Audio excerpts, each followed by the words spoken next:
Hey guys, so I'm back with another video, and this time I'm going to be looking at interesting old maps for 10 minutes, because that's what I feel like watching right now. So, let's watch some old maps, because honestly I do think it's pretty interesting. Let's go. Most of my videos focus on one or a set of related maps, but in this video we're going to look at some random old maps from the 16th to the 19th century that I just find interesting. Let's jump right in. Yeah, Our I love first the map art here is a style. 1578 map of South America by Dutch cartographer Cornelis de Jode. It is the first map of South America to appear in a large commercial atlas. Some say that during this period South America is shaped like a This is potato. so cool, man. I love Depicted it. here is Lake Titicaca.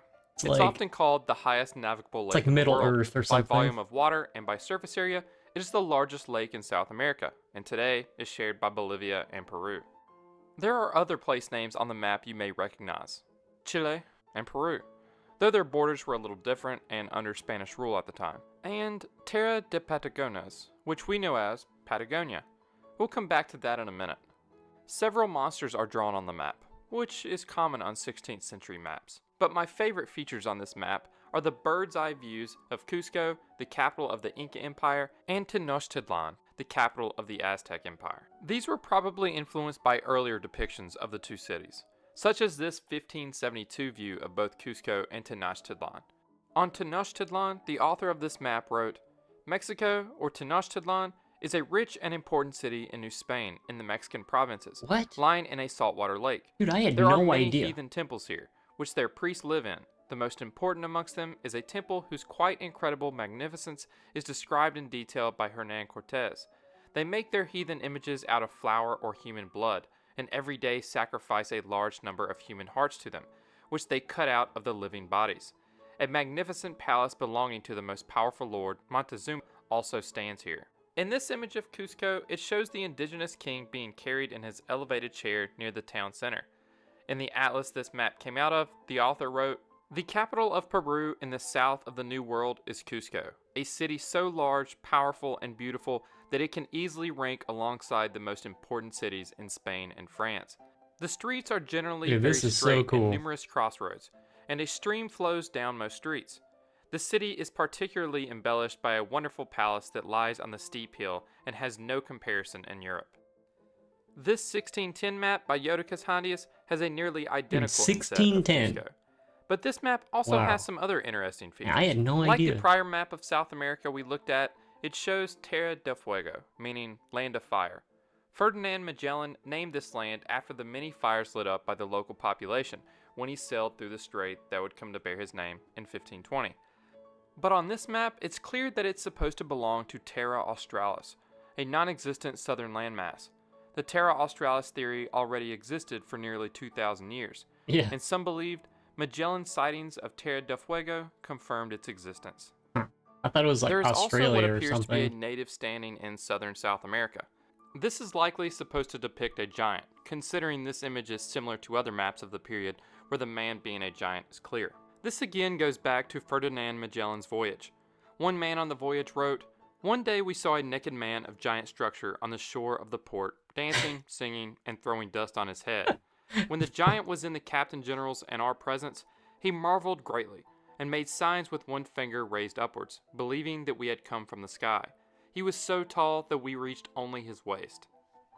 Other expeditions What? later reported similar sightings, and so the idea that giants lived in Patagonia lasted over 250 years.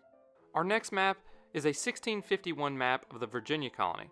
I should point out that north is pointed to the right on this map, not the top, which is standard today. What? The creator of the map, That's north? John Farrar, a prominent member of the Royal Company of Virginia, claimed that the Pacific Ocean was only a 10 days march away. This map combines the discoveries of Sir Francis Drake, who landed near modern-day San Francisco, which was named New Albion, and the mapping of British claims on the East Coast that had been done up until that point. There is the Hudson River at about the 40th parallel that connects to a lake with a short portage to the Pacific Ocean, and it may even reach the ocean here. Just like this part of the North American continent isn't this narrow, this passage to the Pacific Ocean, of course, doesn't exist. This was I'm a bit so of wishful confused. thinking by Farrer, as well as other Europeans. After the discovery of the Americas, every powerful country in Europe wanted to find a faster route to Asia through or around the continent and control it before others could. This wasn't the first time a false theory about reaching the Pacific had been drawn on old maps, and it wasn't the last. This map is covered in native plants and animals, though some of the sea monsters are Is that a questionable. bird coming out of the water? Sea monsters are all over maps from the What is 15th this through map? the 17th Oh my god. centuries. This 1539 map of the Nordic countries is one of the most This famous is for its Earth? monsters. This is Monsters Earth. were typically put on maps to decorate the blank parts, such as the oceans, but this map served to highlight these monsters. Some of these monsters were purely mythical, while others were distortions of real animals. What is that? Let's take a look at a few of them. It's a Ziphius. bird. It had the head of an owl and the body similar to a whale. They would apparently go out of their way to bore holes in ships, sinking them. The Prister, which was also supposed to be a whale, but it could blow out so much water that it could sink a ship by flooding it. The Sea Unicorn, which was obviously supposed to be a narwhal. Here is another map famous for its monsters, which is largely based on the map just shown. What is It's that? of Iceland and was published in 1570 by Abraham Ortelius. The Seahorse. The description on the back of this map states that it often scariest causes seahorse great I've hurt ever and scare seen. to fishermen. Oh my. The Stackle. It could probably talk. The description You know that thing states, could speak the English. Dutch call it springall. It has been observed to stand for a whole day long upright on its tail. It derives its name from its leaping or skipping. It is a very dangerous enemy of seamen and fishermen, and greedily goes after human flesh. What? Here's one of my favorites, though I'm not sure how to pronounce it. It was said to be so large that it was like an island, and could overturn ships with its fins. This Dude, one isn't a monster, it's a but I thought real-life it was One still an Piece interesting adventure back addition then. to the map. Huge and marvelous big heaps of ice, brought here by the tide from the frozen sea, making loud and terrible noises. Some pieces are Polar often as bears? big as 40 cubits. On some of these, white bears sit together, watching the innocent fish play about and exercise. I actually have a video where I go through every monster on this map that I made for members and Patreon patrons. This next map is one from my personal collection. It's from a 1624 atlas of the ancient world. The map shows the route of Abraham from Ur to Shechem, the wandering children of Israel, the pyramids of Egypt. There is also an inset of the known world showing the before-mentioned southern landmass of Terra Australis, and beside the inset, tents of nomadic Tartars. Around the outside of the map, written in Latin, is information on important places on the map. This map was again the work of Abraham Ortelius. Our next map is a 1738 map of London. It's titled, A View of London About the Year 1560. The map has a key identifying over 80 place names, such as churches, streets, and bridges. A bull and bear baiting pit is shown on the south bank. You can clearly see the Tower of London. Wait, what? A bear But my favorite bedding? part is the They old fight London bears? Bridge, when it had structures from one side of the Thames to the other. This is another map in my personal collection. It is a 1619 map by Gerardus Mercator of the Zeeland province in the Netherlands. This map depicts the war with the sea that the Netherlands has been fighting for centuries. Walcheren is still an island. Land reclamation has since turned it into the end of a peninsula. There are towns shown on this map, though they are under the water. Towns here were taken by the sea in 1530 by a flood that reportedly killed over 100,000 people. This next map is much newer, and another in my personal collection. It's a map of the former range of the American bison. That's pretty This good. map was published in 1889 in William T. Hornaday's book, Extermination of the American Bison. He sent this book and map to congressmen to persuade them to take action. Hornaday was a key player in preventing the bison from going extinct. Different symbols represent different periods of time. Killing all the and bison is reasons not for the cool. extinction. The bison once reached further east than the Appalachian Mountains, Really? and as far south as Mexico. Dude, by the there was a time this map bison was in published, Kentucky? The bison only had a few isolated pockets of territory. This is a 1636 map of China and its surrounding area by Yoda Cassandius.